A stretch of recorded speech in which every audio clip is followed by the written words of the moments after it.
What happens when a president looks into a camera and warns that American lives may be lost? Not hypothetically, not symbolically, but in combat.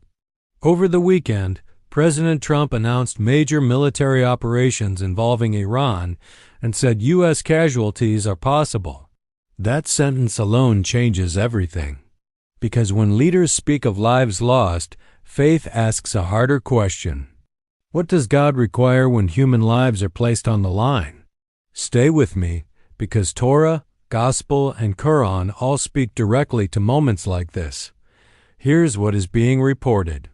According to Reuters, President Trump said the United States is carrying out major combat operations involving Iran. He warned that American casualties could occur. He defended the action as necessary. Critics questioned the escalation. Political divisions inside the U.S. have intensified. Some argue this is about national security. Others worry about broader war. Markets react. Families watch closely. Military families wait. Because when a president says lives may be lost, it is no longer abstract. It is personal. And this tension between protection and risk is not new. Faith has wrestled with it for thousands of years. In Jewish tradition, leaders are accountable for the lives of their people. Deuteronomy 24:16 says, "Parents are not to be put to death for their children, nor children put to death for their parents. Each will die for their own sin."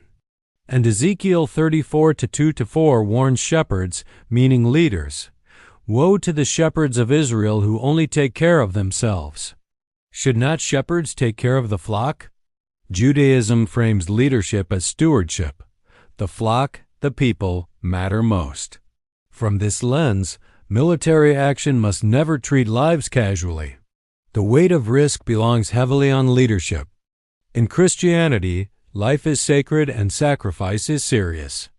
John 15:13 says, "Greater love has no one than this, to lay down one's life for one's friends." But James 3:17 reminds, "The wisdom that comes from heaven is first of all pure, then peace-loving, considerate, submissive, full of mercy and good fruit." Christian thought recognizes courage, but it insists on wisdom before conflict. From this view, valor does not erase responsibility. Every decision must weigh human cost carefully. Islamic teaching is clear about life sanctity. Quran 4:29 says, "And do not kill yourselves. Indeed, Allah is to you ever merciful." And Quran 17:33 commands, "And do not kill the soul which Allah has forbidden except by right." Islam allows defense, but it establishes strict limits. Life is sacred. Even in war, restraint is commanded.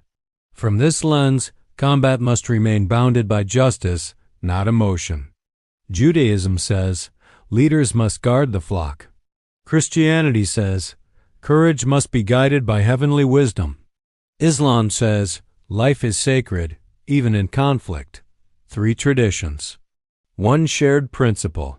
Power does not cancel accountability. War is sometimes defended as necessary, but faith insists that necessity does not erase moral weight. The cost is not just strategic, it is human. Behind every possible casualty is a name, a mother, a spouse, a child. And faith asks, has every other path been exhausted? Here is the deeper truth. God does not delight in war, but God calls leaders to protect life. That tension is real. Security matters.